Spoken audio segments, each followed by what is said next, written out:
My daughter laughed at my handbag in front of 40 people.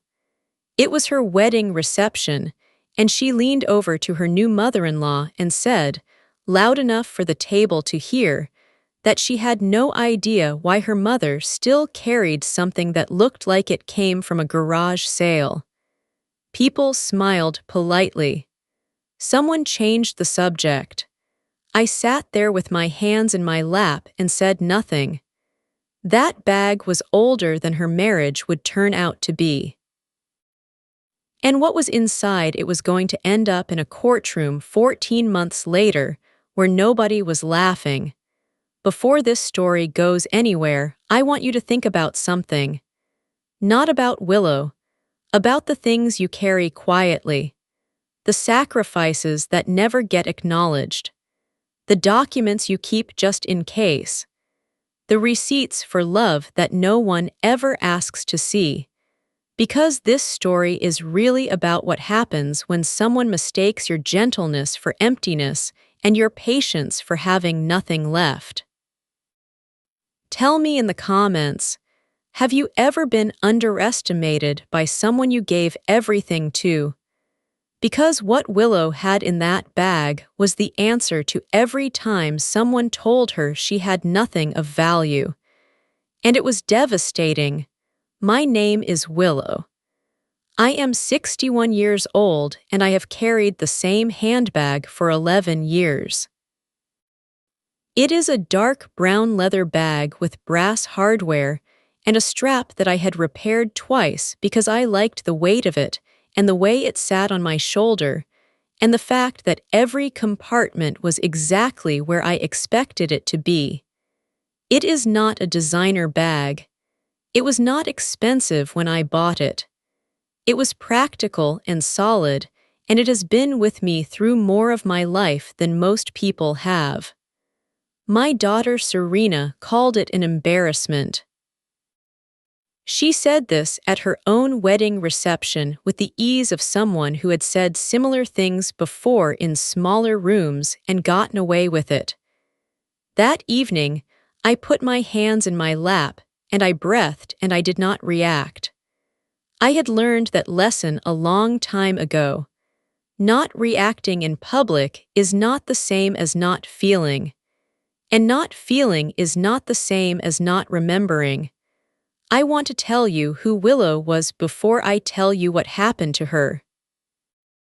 Not because the backstory excuses anything, but because it makes everything that follows make more sense. I was 26 when Serena was born. Her father, a man named Colin, was charming and unreliable in equal measure. And by the time Serena was 3, he had moved to another city with a woman from his office and started a second life that looked suspiciously like the first one. He sent money sporadically and called on birthdays when he remembered.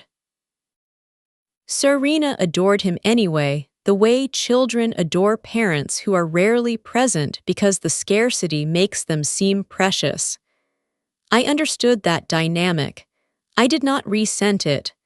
I raised her alone, and I did it the way I did most things in my life, quietly, thoroughly, and without requiring an audience. I worked as a legal secretary for a firm called Hartley and Oakes for 22 years. I was not a lawyer. I was not a partner. I was the woman who knew where every file was, who had read every contract that passed through that office, who understood the language of legal documents the way a pianist understands scales. Not glamorous, not celebrated, but I was very good at it, and it paid for Serena's education, and it paid for the house, and it paid for the old brown handbag and every sensible thing inside it. I mention the job because it matters later. It matters in ways Serena never accounted for. Serena was bright and pretty and socially confident in ways I never was, and I was proud of her for all of it. She went to university on a partial scholarship, and a parent loan I quietly took out against the equity in my house. She graduated with a business degree and moved to the city and built a life that looked successful from the outside. Expensive apartment, expensive clothes, a social circle that valued those things. She called me on Sundays. The calls got shorter as the years went on, but I told myself that was normal. I told myself she was busy. I told myself the distance was geographical and not anything deeper. I was wrong about that, but I had been telling myself comforting things about Serena for so long that I had become very good at it. She met a man named Fletcher when she was 31. Fletcher came from money. Not enormous wealth, but the kind of comfortable, long-established money that expresses itself through subtle things, through the names of the schools his parents attended, through the way he talked about wine, through the way his mother Diane looked at my house the first time she visited and smiled with her whole face while her eyes did something completely different. Fletcher was polite to me. I want to be accurate about this. He was not cruel. He was simply one of those people who assigns value to things based on their surface. And my surface, the house, the car, the brown handbag, did not register highly on his scale. He was cordial to me, the way people are cordial to someone standing just outside the perimeter of their real concern. The engagement was announced at a dinner Serena organized at a restaurant I would not have chosen, because I would not have been able to afford it comfortably. I paid for my own meal and smiled the entire evening. Diane sat across from me and asked very pleasant questions about my work in a tone that suggested she found the answers mildly interesting in the way one finds a documentary about something distant mildly interesting. I answered honestly and without apology. I have always answered honestly and without apology. It is one of the few things I have never needed to adjust about myself.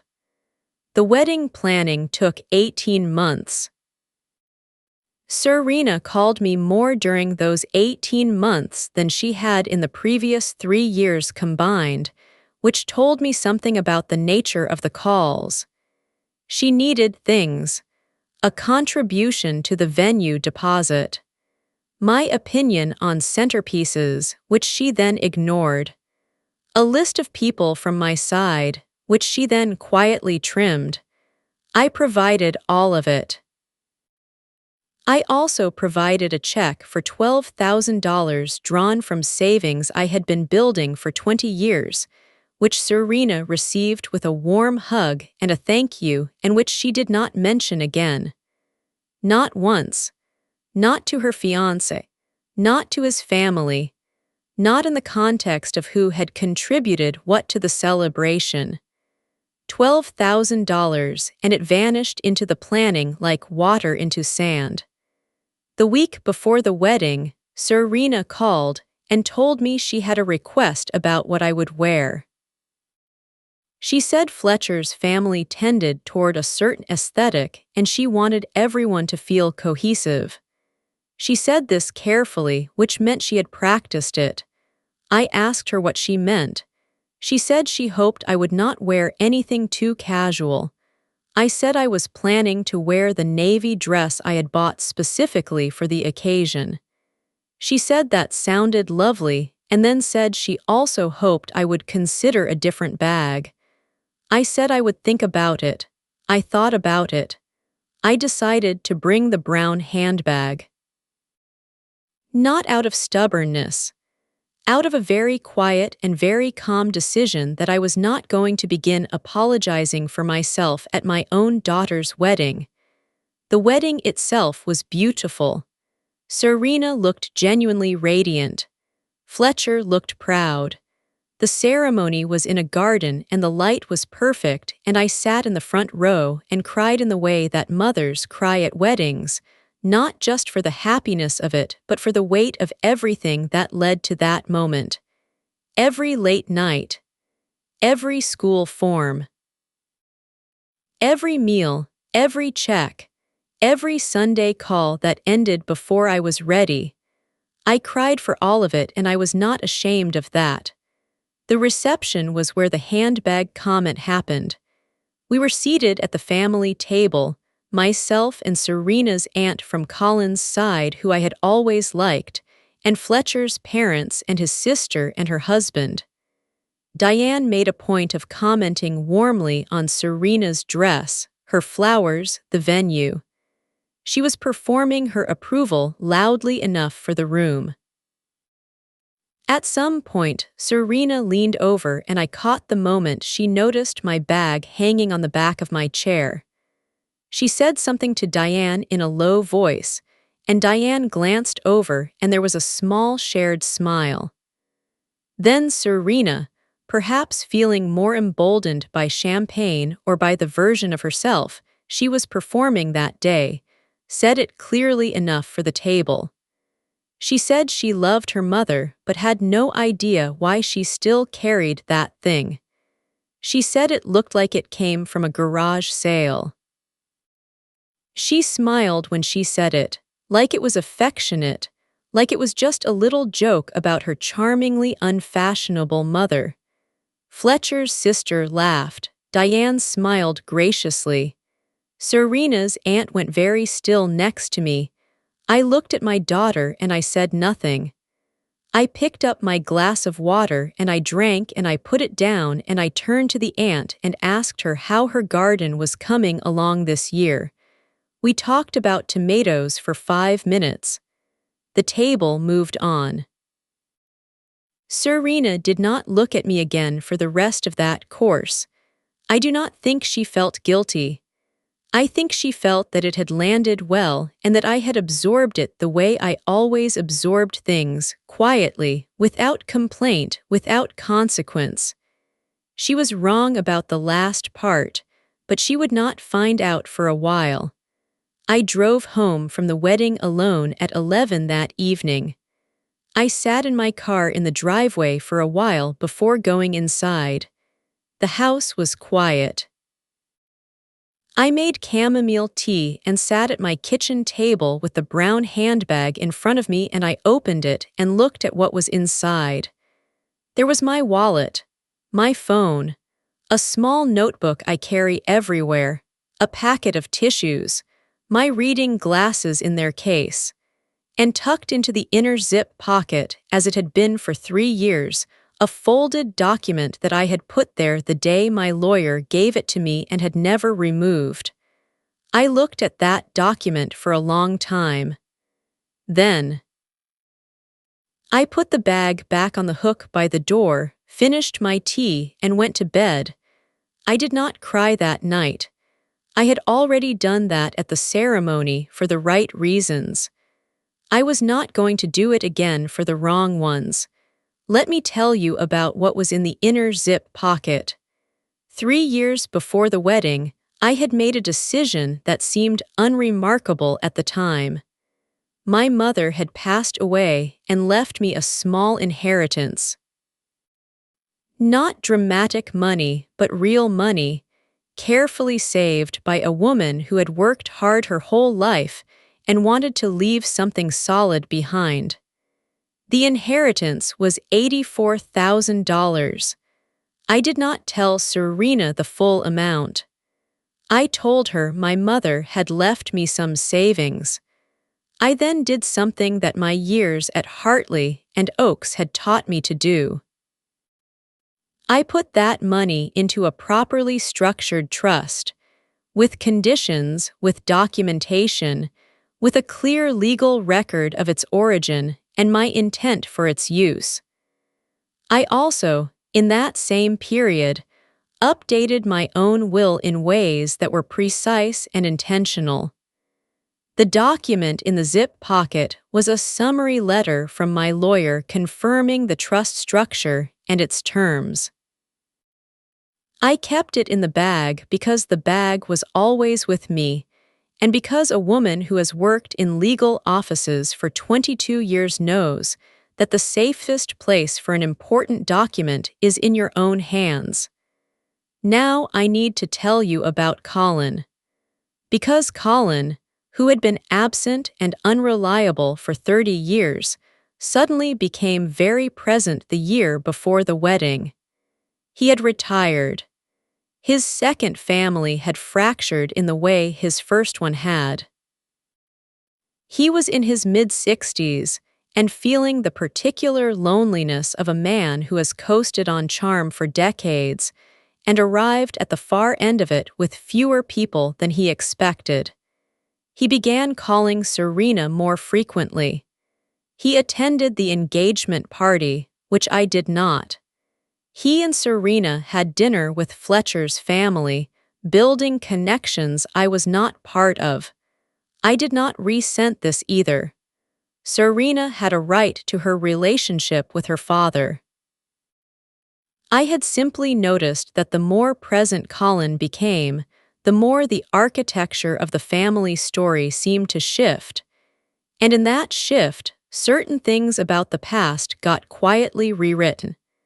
The rewriting became clear to me at Christmas, 7 months before the wedding. I was not included in the main family gathering. Serena said it was because Colin would be there and she did not want things to be awkward. I said I understood. I spent Christmas with my neighbor Margaret, who is 80 and makes excellent shortbread and does not require me to perform anything. But I later found out, through Serena's aunt, who told me without realizing she was telling me anything significant, that the Christmas gathering had also included a conversation about my mother's estate, about what I had inherited, about whether I had been forthcoming with Serena about the amount. I sat with that information for several days before I understood what it meant. Serena knew I had received an inheritance. She had an idea, shaped perhaps by Colin, who had known my mother and might have had some sense of her finances, that the amount was larger than what I had indicated. And somewhere in that gap between what she assumed I had and what I had told her, a question had formed. A question that had been quietly growing in the months since. I knew the shape of that question because I had worked in law long enough to recognize it. It was not an innocent question. It was the beginning of a claim. I called my lawyer, a woman named Patricia, the week after Christmas. I told her what I had learned about the conversation. She was quiet for a moment and then she said, "Willow, do you have any reason to believe Serena intends to pursue this?" I said I did not have evidence. I said I had instinct shaped by 22 years of reading legal situations in an office. She said that was enough for her. She said we should meet. We met in the first week of January and Patricia reviewed my documents and the trust structure and my updated will, and said everything was in order, but that she wanted to add one additional layer of protection. She wanted to formalize the paper trail on the inheritance in a way that made its legal status completely unambiguous. We spent 2 hours on it. I left feeling the particular calm of someone who has done the thing they needed to do before the thing that requires it has fully arrived. The wedding came and went. Summer turned to autumn. Serena and Fletcher went on a honeymoon to a place I could not have afforded and came back tanned and busy. The Sunday calls resumed, but they were different now. Serena asked questions she had not asked before. Had I thought about my retirement plan? Was my house paid off entirely? Had I ever considered downsizing? The questions were wrapped in daughterly concern, but they had the shape of assessment. I answered each one simply. Yes, I had a retirement plan. Yes, the house was paid off. No, I had not considered downsizing because I liked my house. She said she just wanted to make sure I was taken care of. I said I was very well taken care of. I said it without irony and without edge. But I also, after each of those calls, made a note in the small notebook I carry in my brown handbag. Date, what was asked, what I answered. The notebook was filling up slowly and steadily. 4 months after the wedding, I received a letter. It came in a formal envelope from a law firm I did not recognize. The letter stated that it was written on behalf of Serena and that it expressed concern about the management of assets within my late mother's estate and requested documentation related to the inheritance I had received and the disposition of those funds. The language was careful. It was not aggressive, but I had written enough letters in that same careful language to know exactly what it was.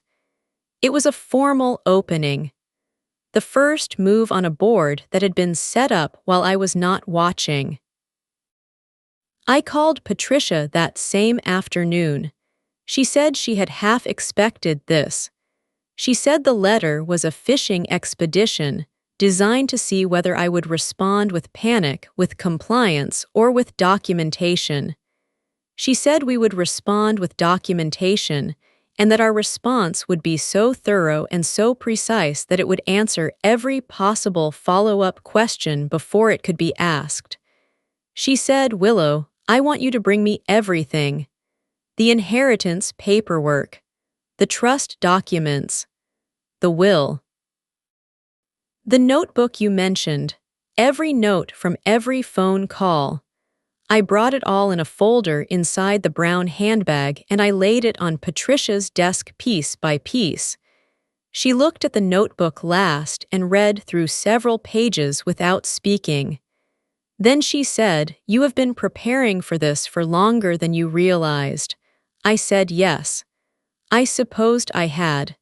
Patricia's response letter went out 10 days later. It was 8 pages. It included a complete legal history of the inheritance, from my mother's original estate documents through the trust structure, with every step documented and dated and legally verified. It addressed each of the law firm's questions before they were formally asked. It also included a brief but unmistakable note that any further correspondence of a litigious nature would be met with a counterfiling for harassment and bad faith legal action. The law firm representing Serena did not respond for 3 weeks. In those 3 weeks I went about my life. I walked in the mornings. I had dinner with Margaret twice. I read. I did not call Serena and she did not call me. The silence had a particular quality to it, not the silence of 2 people who had nothing to say. The silence of 2 people who were waiting. I had been in that silence before, on the other side of a legal correspondence, and I knew it meant the other party was regrouping. They regrouped in a direction I had not fully anticipated. Colin got involved. Not legally, not directly. But I received a call from Serena's aunt, who was increasingly becoming my most reliable source of information about things I was not supposed to know. She told me that Colin had been speaking to people in the family about my mother's estate. He was suggesting that I had always been secretive about money. He was suggesting that Serena had a legitimate grievance.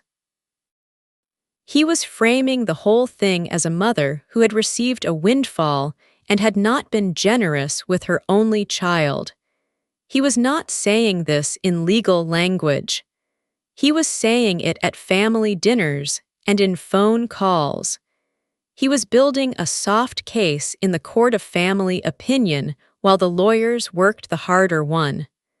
That was the moment the story became something different to me, because up until that point I had been defensive. I had been protecting what was mine with documents and lawyers and careful records. But what Colin was doing was something that documents alone could not fully answer.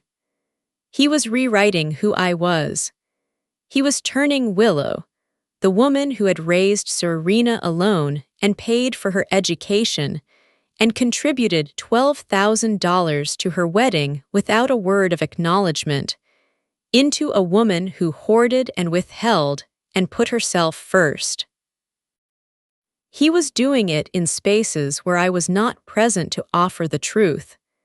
And I understood, sitting with that information, that I needed to do something I had not done in a very long time. I needed to let people see the full picture. I started with Serena's aunt. Her name was Barbara, and she was Colin's older sister, but she had always been honest and she had always liked me. I asked her to come for tea. She came on a Saturday, and I laid everything on the kitchen table. Not the legal documents, the personal ones, the loan I had taken against my house to pay for Serena's university, the receipts, the bank records, the check copies for every significant contribution I had made to Serena's life from her education through her wedding. I also showed her the notebook. She read through it quietly, and by the time she looked up, her expression had changed completely. She said, "Willow, does Serena know any of this?"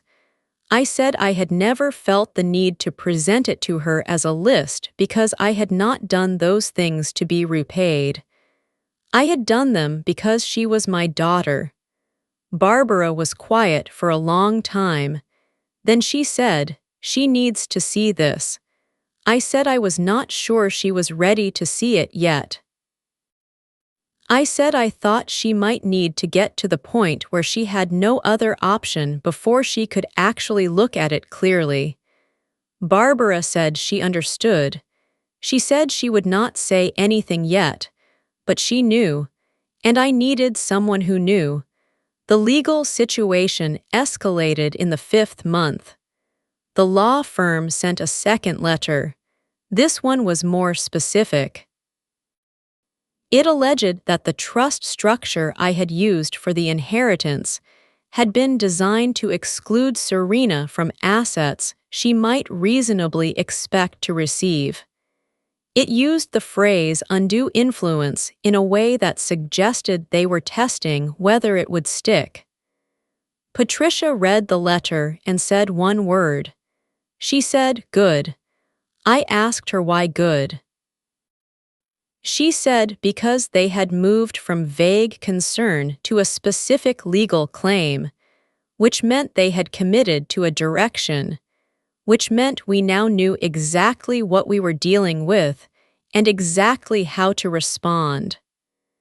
Patricia filed a formal response that included something the other firm had not expected. It included testimony from my employer at Hartley and Oakes, who confirmed in writing that I had consulted the firm's senior estate attorney regarding my mother's inheritance at the time of her death, and that all actions taken were reviewed and approved by licensed legal counsel. It included a timeline of every financial decision made with the inheritance money, each one documented. It included the trust documents in full.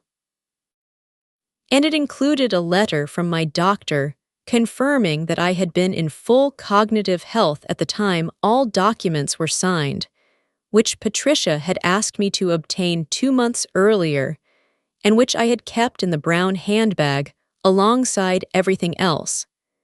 The other firm went quiet again. this time for 5 weeks. I knew from experience that 5 weeks of quiet from a law firm means one of two things. Either they are preparing something significant or they are advising their client to reconsider. I did not know which it was yet, but something else happened during those 5 weeks that I had not prepared for, and that hurt me more than any legal letter could. Serena called. It was a Tuesday evening, and her voice was different from any version of her voice I had heard before. Not the bright, managed voice she used when she wanted something. Not the defensive voice she used when she felt cornered. This was a voice that sounded like she had been crying and had stopped only recently. She said she wanted to talk, not through lawyers, just talk. I said yes. She came over on the Thursday. She sat at my kitchen table, the same table where I had sat with Barbara and before that with my own thoughts on many quiet evenings, and she did not speak immediately. She looked around the kitchen in a way she had not looked at it in years, like she was seeing it instead of just being in it. Then she said she did not know about the university loan. I said I had not told her because I did not want her to feel burdened by it. She said she did not know I had paid it off quietly while she was in her 3rd year so she would not graduate with debt. I said yes. She said she did not know about the full amount I had contributed to the wedding. I said I had not brought it up because weddings are not a transaction, and I had not wanted it to feel like one. She was quiet again. Then she said, I said something terrible about your bag. I said yes you did.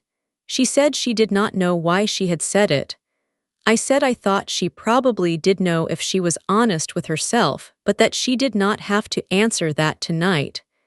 She nodded. She said she was sorry.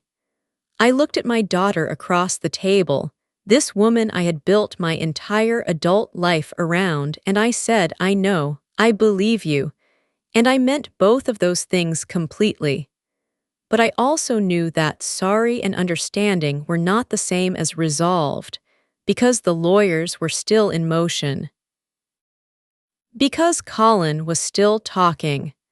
Because Serena had been persuaded into a legal action that had taken on momentum of its own. And because whatever Serena felt at my kitchen table on a Thursday evening, the claim that had been filed existed in a different place than feelings.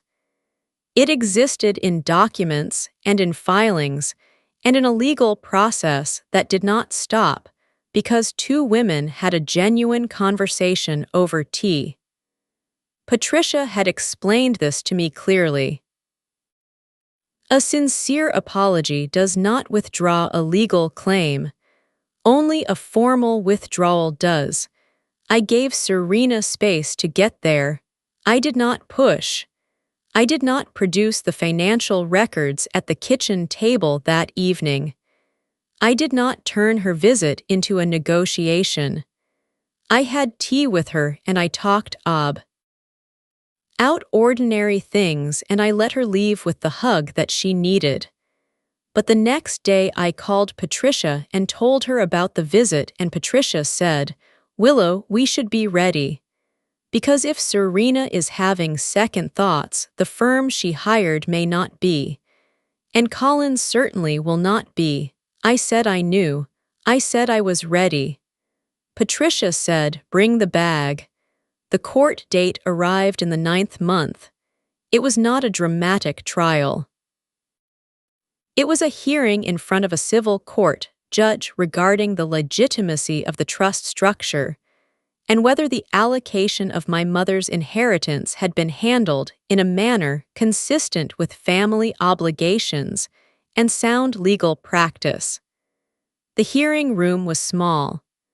There were chairs and a long table and a judge who looked like she had seen many versions of this same story and was going to evaluate this one with the same patient attention she gave all of them. Serena was there with Fletcher and their lawyer. Colin was in the back row, which I noted without looking at him directly. Patricia was beside me, and I had my brown handbag on the table in front of me. Serena's lawyer made his opening case. He argued that the trust had been structured in a way that effectively bypassed a daughter's reasonable expectation of inheritance benefit. He used careful language about transparency and communication and family responsibility. He cited the age of the inheritance and the structure of the trust and suggested that the decisions made had not been made with full clarity of intent. He was good at his job. He made it sound almost sympathetic. Patricia made her response. She was better. She walked through the documentation point by point, the inheritance timeline, the legal consultation at the time, the trust structure and its entirely legitimate terms.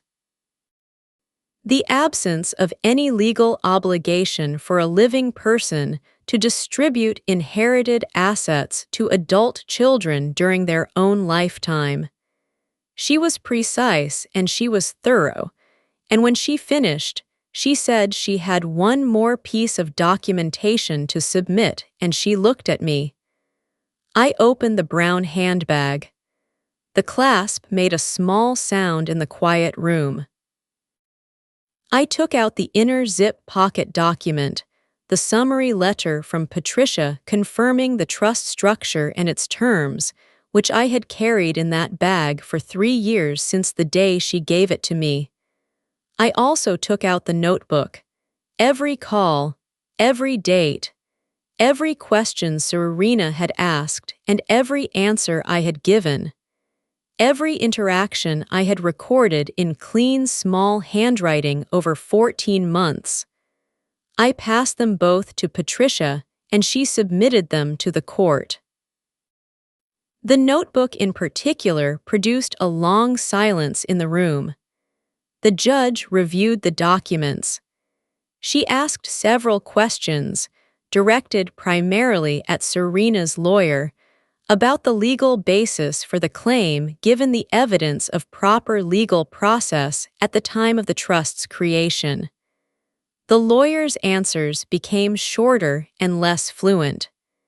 The judge then looked at the notebook and asked Patricia to walk her through the documentation of communications.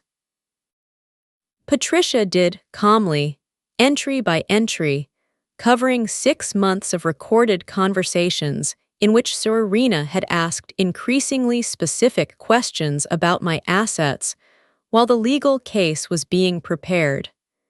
The judge's expression did not change, but she wrote something down.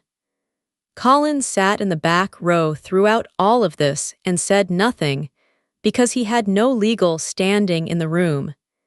He had contributed to the architecture of this situation through conversations at family dinners and phone calls to relatives. He had helped build the version of Willow that this case depended on, the secretive, withholding mother who owed her daughter more than she had given. But the room did not know that version of Willow. The room only knew what the documents said, and the documents said something entirely different. The judge ruled that afternoon. She found the trust structure entirely legitimate. She found no evidence of improper intent or undue influence. She dismissed the claim. And then she said something that I did not expect and that I have thought about many times since. She said that the documentation provided by the respondent was among the most thorough she had seen in a case of this type and reflected a level of legal awareness and personal record-keeping that spoke well of the respondent's clarity and care. She said it without elaboration and moved on. But I heard it. Patricia looked at me briefly, and her expression was as close to a smile as Patricia ever gets. We walked out of the hearing room and into a hallway with gray carpet and fluorescent lights, and I stood there for a moment and did not move. Patricia said, "Are you all right?" I said yes. I said I was just letting it settle. She said, "Take all the time I needed." I held the brown handbag in both hands and I thought about every person who had looked at it and looked away. Every polite smile, every small laugh, every assessment that found me unremarkable. I thought out Serena's face at the wedding table when she said what she said. And I thought about what the bag had been quietly carrying for 3 years while all of that was happening. What followed the ruling was a particular kind of quiet that is different from the quiet before a storm. It was the quiet of aftermath. Serena did not call for 2 weeks. Colin left the building without speaking to me. Fletcher's family, who had been a backdrop to all of it, became even more of a backdrop, which suited me. I went home, and I sat in my kitchen, and I did not feel triumphant. I want to be clear about that because triumph is not the right word for what you feel when you have just successfully defended yourself against your own child. What I felt was tired and sad and strangely free. Like something had been settled that needed to be settled, even though the settling cost more than it should have. Patricia called the next day to confirm the ruling was finalized and to let me know that Serena's legal team had already sent a communication acknowledging the dismissal. She said there was no appeal path that would be viable given the evidence. She said I was in the clear completely. I said thank you. She said, "Willow, most people in your situation do not come in with what you had." I asked her what she meant. She said most people keep their important documents in a filing cabinet at home, and when something like this happens, they have to scramble to find everything. She said the fact that I had kept that letter in my handbag for 3 years meant I had it in the room when it mattered. I said I had always been a practical person. She said yes, but practical people do not always know which practical things to keep closest. She said the bag probably looked like nothing to everyone in that room until it opened. I thought about that for a long time afterward. The bag that looked like nothing, 11 years old, brass hardware, repaired strap, garage sale, my daughter had said. What was inside it had organized my life, recorded my history, and ultimately protected everything I had spent a lifetime building. The joke had been at the bag's expense. The punchline was somewhere else entirely. Serena came back. It took 6 weeks. She did not come with explanations or justifications, which was the right choice on her part. She came with a box of the tea I like, and she sat down at the table and said she needed to say some things. I let her say them. She said she had allowed herself to be convinced of a version of events that she should have questioned earlier. She said Colin had been very persuasive and that she had wanted to believe his framing because it gave her permission to feel a grievance she had apparently been carrying. She said the grievance underneath the legal action had nothing to do with money, and she was only beginning to understand what it actually was. She said she thought it was about wanting to know she mattered, that she was accounted for. I said, "Serena, look around this house. Look at what it cost to keep it. Look at what it paid for." She did. She was quiet for a very long time. I did not forgive her all at once. I want to be honest about that because stories that forgive too quickly are not honest. What I did was begin the process of it, which is slower and more effortful and more real than a single moment. I told her we could go slowly. I told her I was not going anywhere. I told her that the foundation between us was more solid than what had happened, and that I believed we could build on it again if we were both willing to be honest. She said she was willing. I said, "Good. Then drink your tea." She did. And we talked for 2 hours about things that had nothing to do with money or lawyers or old handbags. We talked about who she was becoming, about what she wanted her marriage to actually look like from the inside, about whether Fletcher was someone who would choose her honestly when things were hard, or whether he would only choose her when it was easy. Those were real conversations, harder in some ways than anything that had happened in the legal process. But they were the right ones. Colin never called. I did not expect him to. He had used Serena's need for his approval to point her at something, and when it failed, he receded back into the distance he had always been most comfortable in. Barbara told me months later that he had been telling people the whole thing had been a misunderstanding, that the lawyers had gotten carried away, that Serena had been given bad advice. The revision was so complete and so seamless that I almost admired it as a technical achievement. Almost. But I had the notebook, every entry, every date. The notebook did not revise itself.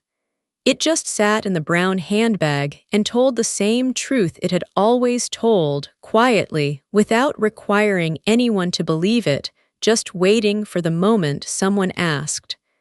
The house is still mine. The trust is still exactly as I designed it. My will reflects my actual why. She's and no one else's. I updated the trust after the hearing to add a layer of transparency, not because I was required to, but because I wanted Serena to be able to see clearly what I had done and why, and to understand that the decisions I made were always made with her in mind, just not in the way she had expected or the way Colin had described.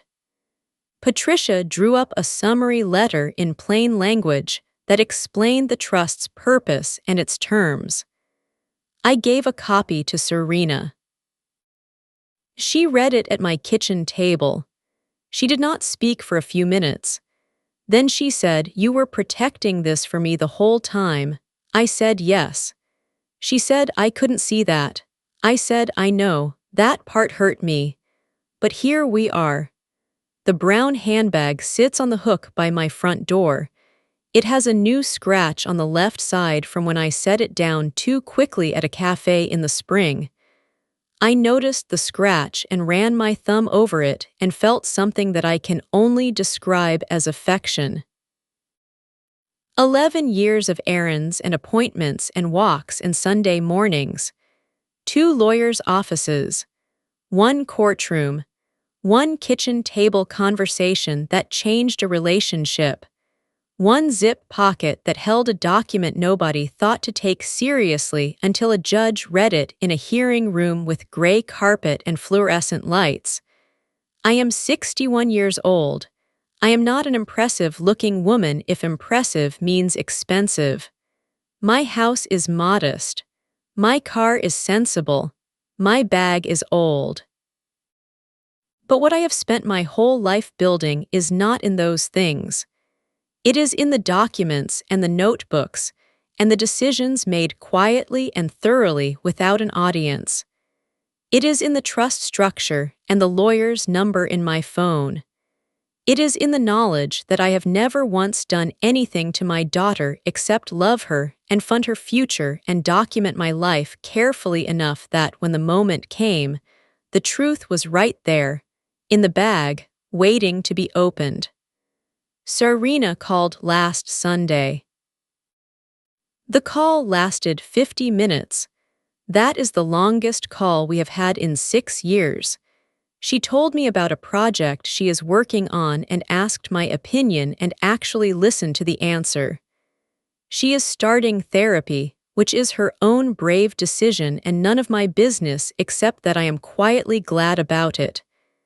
Before she hung up, she said, "Mom, I am going to do better." I said, "I know." And then I said, "I have always known you were capable of better. That is why I never stopped waiting." She was quiet for a moment. Then she said, "That might be the nicest and most devastating thing you have ever said to me." I said, "Good. That means it was honest." She laughed. It was a real laugh, the kind that comes from somewhere true. I held the phone for a moment after she hung up and I thought, yes, there it is. There is my daughter. It took a long time and a court date and an old handbag and 30 years of receipts for love that no one ever asked to see. But there she is.